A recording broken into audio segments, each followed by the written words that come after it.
ராணி தனது வீட்டுத் தோட்டத்தில் செடிகளுக்கு தண்ணீர் ஊற்றிக் கொண்டிருந்தார்.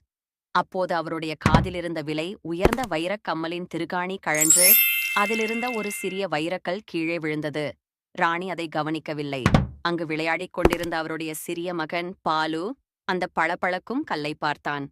அது ஏதோ ஒரு விதமான ஜொலிக்கும் தானியம் என்று நினைத்துக் கொண்டான்.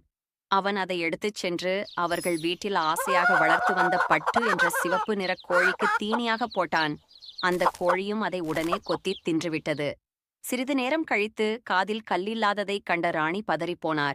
தோட்டம் முழுவதும் தேடினார். கிடைக்காததால், ஐயோ, என் கணவர் ஆசையாக வாங்கித் தந்தது போச்சே என்று கதறி அழுதார்.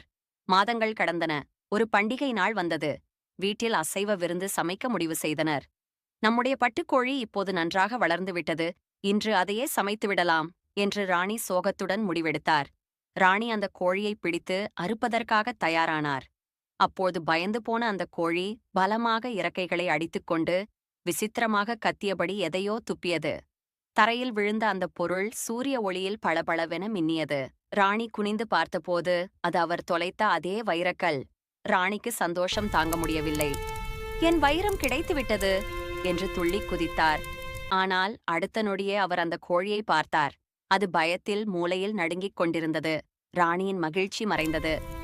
இந்த கல்லுக்காக